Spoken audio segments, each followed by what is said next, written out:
El 29 de mayo de 2021, un jet privado sobrevolaba con destino a Palm Beach, Florida. Pero poco después del despegue, el jet Cessna se estrelló cerca de Smyrna, Tennessee. Los 6 ocupantes del jet murieron: Gwen Shamblin y 6 líderes de su iglesia, incluidos su esposo y su yerno. Gwen era la lideresa de la iglesia Remnant Fellowship, cuya vida era más que su fe en Dios. Esta es una historia de dinero, dietas para adelgazar y llegar al reino de Dios, Tarzán, poder, abusos y muerte. Hola amigos, ¿cómo se encuentran el día de hoy? Les traigo una historia que involucra una organización con prácticas de tipo coercitivo.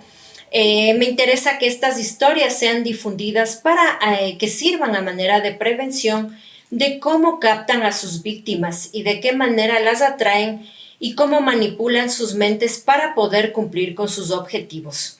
Entonces quiero invitarles a conocer los detalles que tenemos el día de hoy a continuación.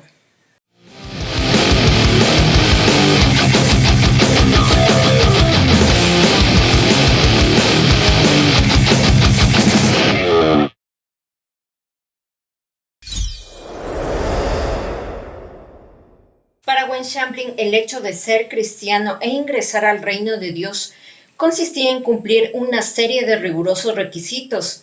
Ella quería que sus feligreses sean perfectos no solamente por dentro, sino también por fuera.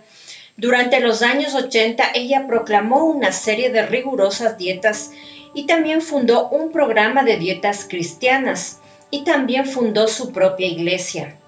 Pero todo esto puede resultar de cierta manera confuso.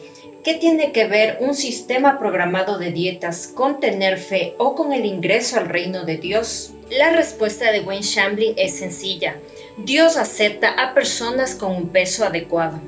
La verdadera respuesta: Gwen Shamblin supo cómo combinar la fe de las personas con su necesidad de bajar de peso y creó un negocio millonario. Pero Gwen Shamblin no era una improvisada en cuanto a sus conocimientos de nutrición. Ella era licenciada en dietética y tenía una maestría en alimentos y nutrición. Había también trabajado en el Departamento de Salud de Tennessee. En cuanto a su acercamiento con la fe, Gwen fue criada en un hogar muy cristiano. Durante su estadía en la universidad, la propia Gwen luchó con problemas de peso y en 1980 fundó el programa de pérdida de peso, en el cual no se restringían alimentos, no había programas de ejercicios, pesaje o conteo de calorías. Los principios básicos eran que puedes comer lo que quieras, ningún alimento es malo, pues Jesús declaró limpios todos los alimentos. Para ese entonces, Gwen se encontraba casada con David Shamblin, con el cual tuvo 2 hijos, Elizabeth y Michael.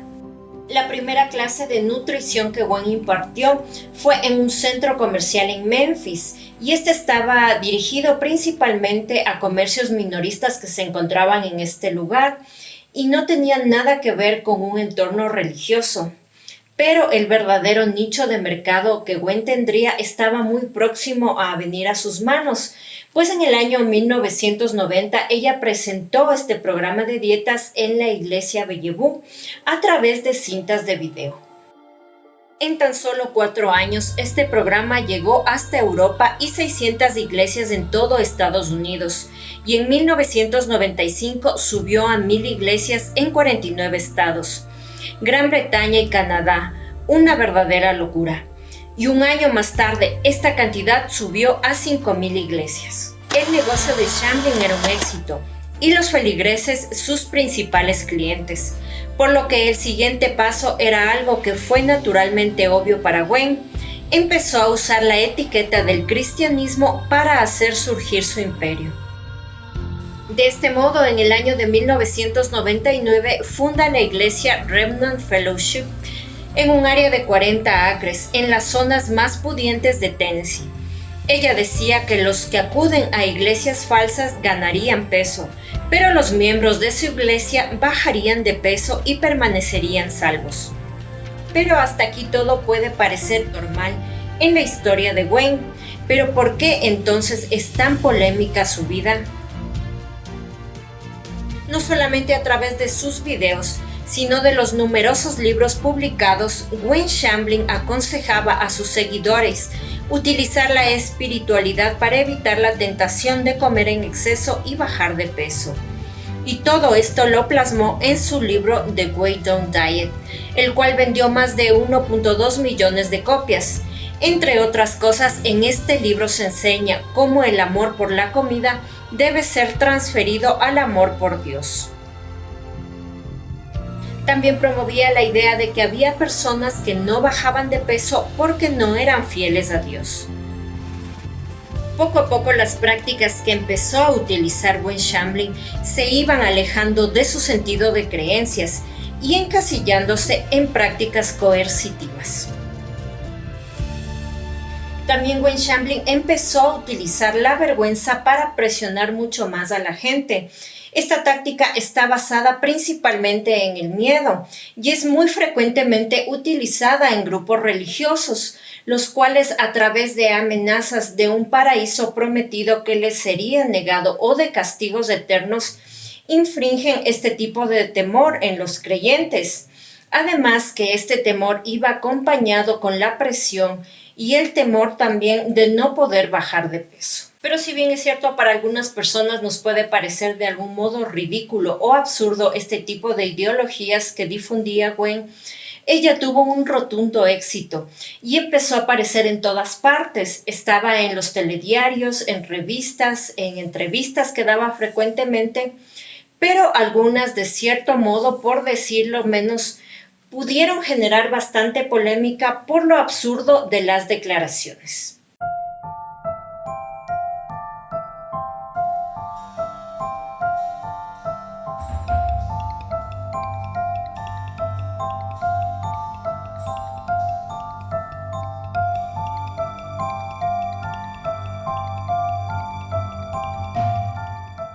Pero esas desafortunadas palabras no fueron una barrera para Gwen.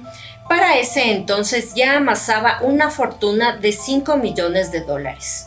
Y este era solo el inicio.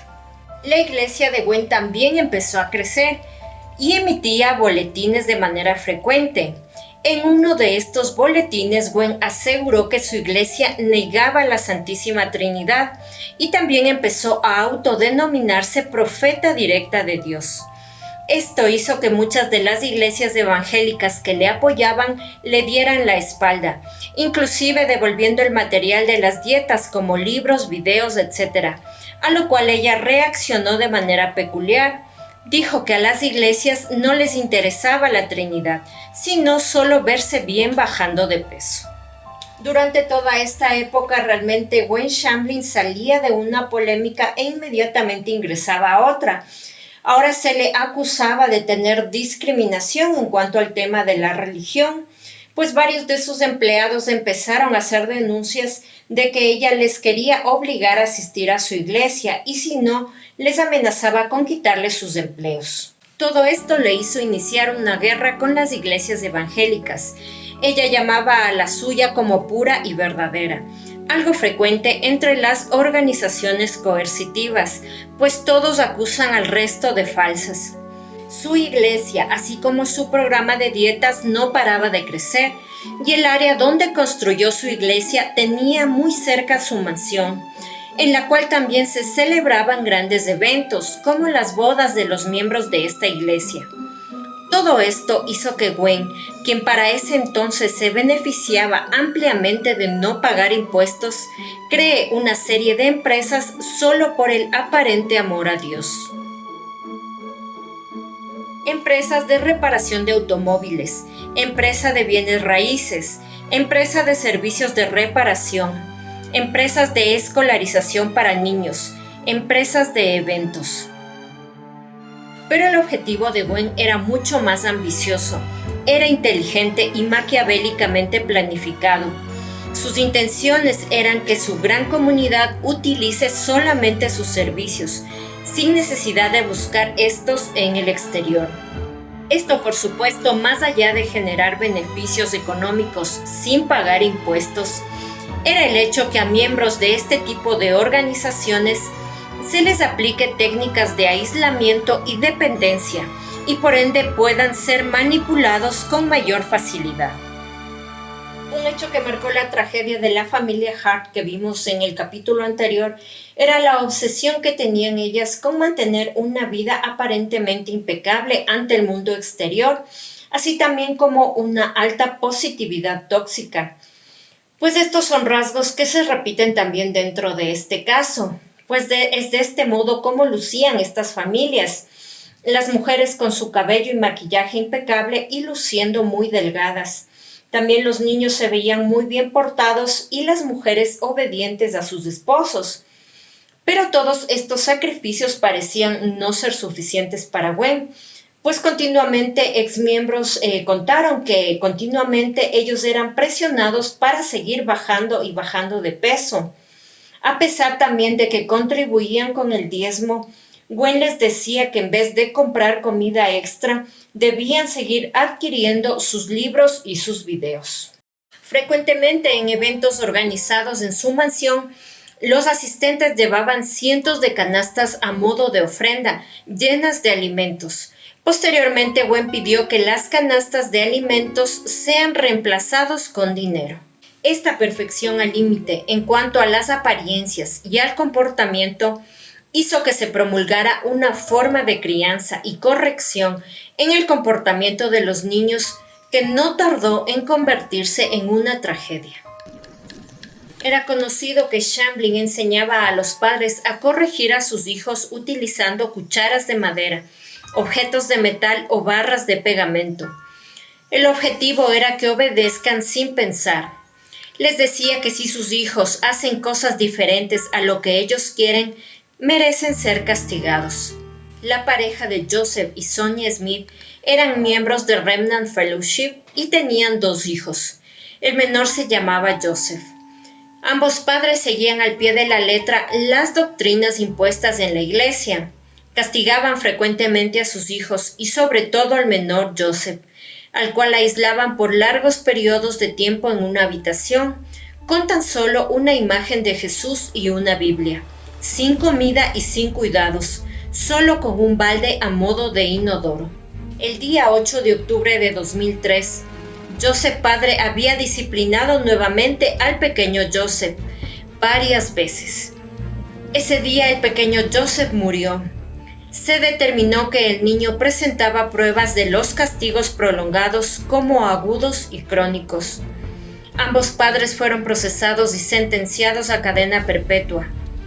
Gwen Shamblin se vio inmediatamente involucrada, pues los padres declararon que seguían las recomendaciones que les daba su iglesia. Shamblin pagó la defensa de los padres y la iglesia creó una página en apoyo a la inocencia de ambos padres, la cual, por cierto, sigue activa hasta el día de hoy.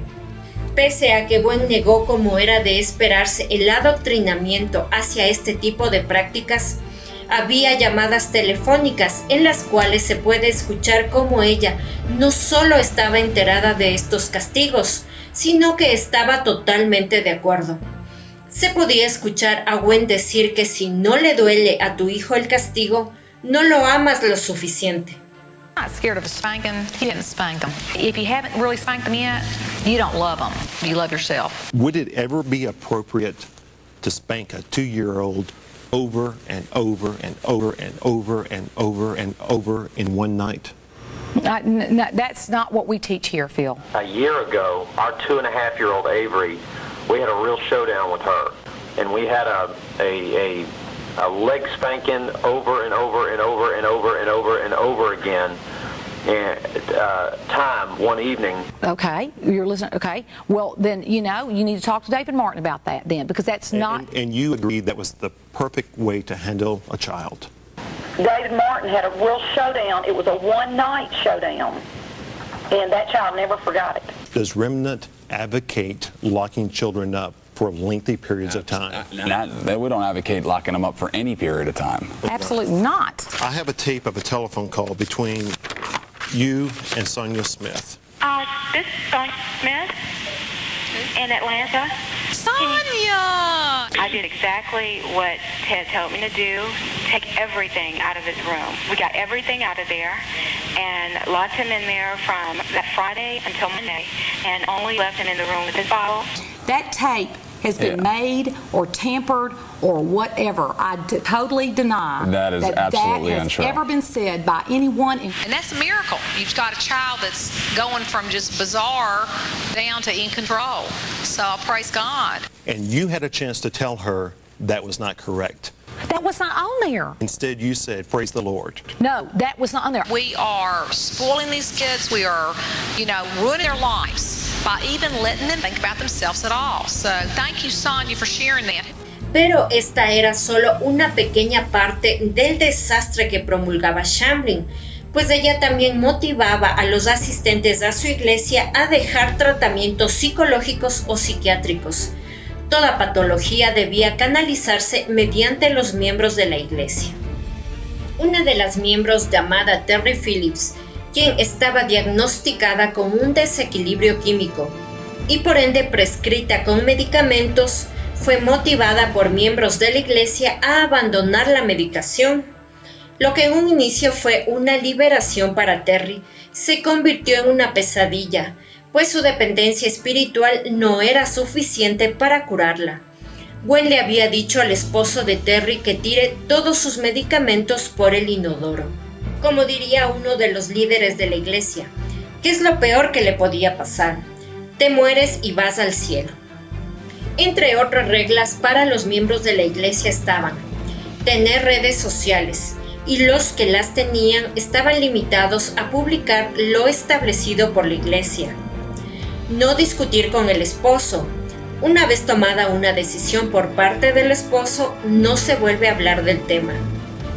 Permanecer en el matrimonio pese a infidelidades. Del esposo, por supuesto. Al perdonar las infidelidades, recibir a los esposos con una sonrisa y los brazos abiertos. Y la más importante, estaba totalmente prohibido el divorcio. Aquí en este punto hay que recordar que Gwen Shamblin estaba casada con David Shamblin, quien por cierto tenía una maestría en divinidad. También se especulaba que había sido David quien inició con esta iglesia, pero realmente se le había visto muy poco asistiendo a la misma, ni tampoco participaba de las actividades. En este punto se especuló que esto se debía al sobrepeso que tenía David y que por supuesto haría que no encaje en todo lo que promulgaba Gwen. Pero David tampoco encajaría posteriormente en la última regla de un divorcio absolutamente prohibido pese a las circunstancias, pues esta regla se caería por el piso cuando Gwen conoció a Joe Lara.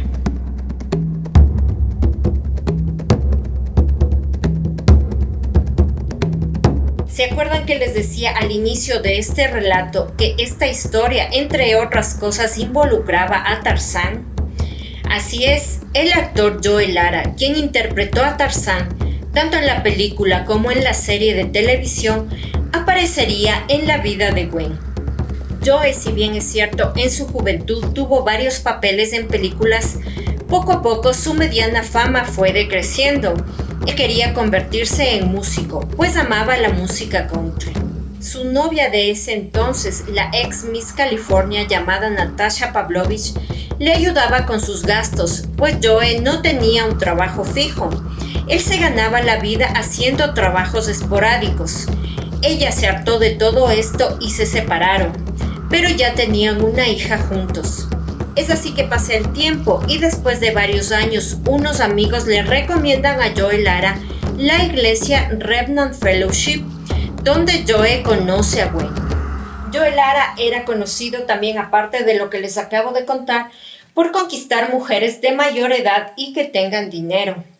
Gwen en este punto tenía que cambiar su sermón en cuanto a un divorcio totalmente prohibido, pues Joe Lara lo cambiaba absolutamente todo.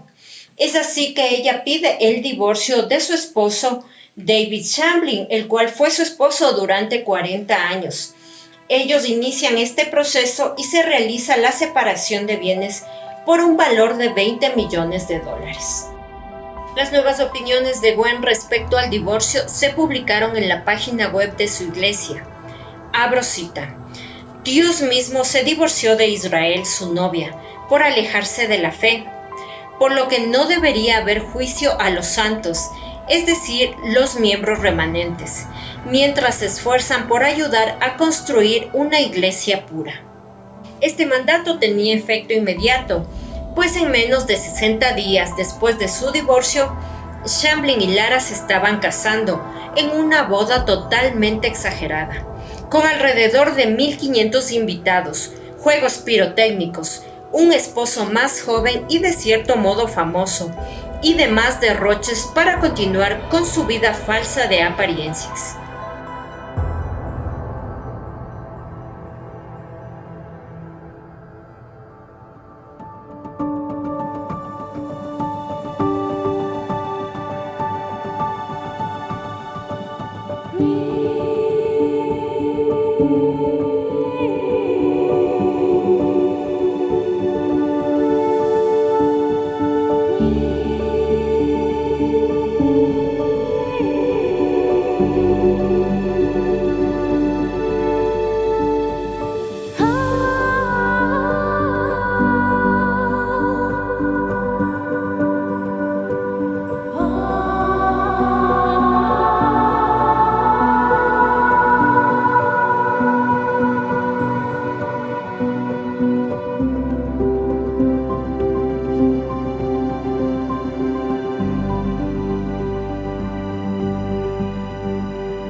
Los rumores de los amigos de Lara no se hicieron esperar.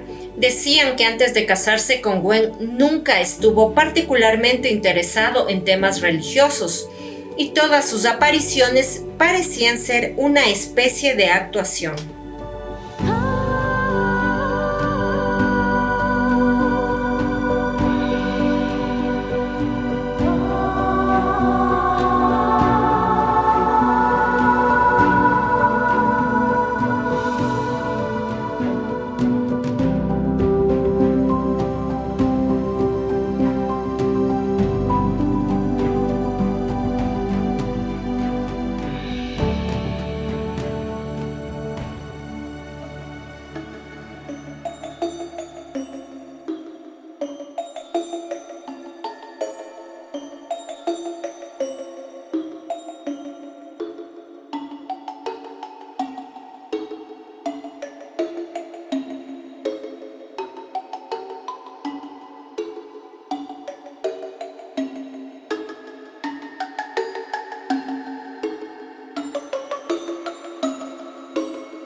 Ambos también iniciaron un programa que subían a YouTube llamado Life with Gwen and Joe. En estos videos se puede ver cómo Gwen y Joe seguían un peculiar camino en la búsqueda de Dios. Ya era peculiar con el tema de las dietas, pero no fue suficiente. Ahora eran paseos, fiestas, bienes materiales y por supuesto los sermones en una mansión de millones de dólares de cómo ser más humilde y no ser ambicioso. Pero mientras duraba este nuevo matrimonio, Joe y Lara se disputaba la custodia de su hija. Varias batallas legales se dieron, pero Natasha no cedió ante la presión de Lara, y debido a las pruebas que presentó, ella se quedó con la custodia. También la madre contó que mientras su hija pasaba tiempo con los Lara, le era prohibido socializar con personas externas a esta secta, ya que Gwen exigía la pureza de sus miembros. La pareja siguió viviendo su vida con un estilo de lujos y derroche. Todo esto hasta la mañana del 29 de mayo del 2021, en la que Joe Lara decidió pilotar el jet privado de Gwen y se estrelló en el lago Percy Prest. Lara tenía licencia de piloto, pero no había pilotado en años. Los 7 ocupantes del jet estaban muertos. Gwen Lara condenó por décadas a las personas subidas de peso. Los llamó codiciosos y glotones. Pero, irónicamente, el informe final del accidente indicaba que el jet se estrelló porque iba con un exceso de peso. En la mente de Gwen, la iglesia que ella había fundado era la única verdadera y lo que había en el exterior era solamente falsedad.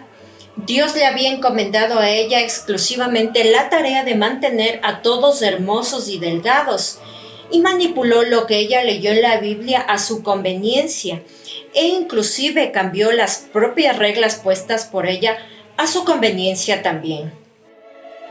El pensamiento mágico mezclado con grandiosidad, narcisismo y sed de poder hicieron que sutilmente Gwen contara una historia de cómo solamente las personas delgadas podían ir al cielo y ser salvados. Ese tipo de organizaciones aprovechan la vulnerabilidad de las personas para cumplir sus metas. Muchas mujeres que por años se sintieron deprimidas o con baja autoestima encontraron en la iglesia de Gwen su segundo hogar. Toda esta obra, meticulosamente planificada de principio a fin por Gwen Shamblin, toma los conceptos más importantes que aprendió en su educación religiosa ultraconservadora para aplicarla sobre su plan de negocio, basado en las inseguridades de la gente, justificando la devoción a Cristo como motivante de cambio de hábitos alimenticios, a punta de reglas, control de finanzas, persecución e incluso golpes. Shamblin fue construyendo un imperio basado en la venta de cursos para adelgazar en nombre de Dios, y este lentamente se transformó en un centro de sufrimiento, peligro, violencia y opresión sistemática para sus seguidores, quienes ensimismados en la tarea de perder peso, porque Dios así lo quiere, llegaron incluso a pensar que las enfermedades físicas y mentales que padecían eran castigos impuestos por Dios por su falta de fe. Pate. Asparagus. Oh, there's a foreign object in my soup. Waiter, my quiche is burned. I need some quiche.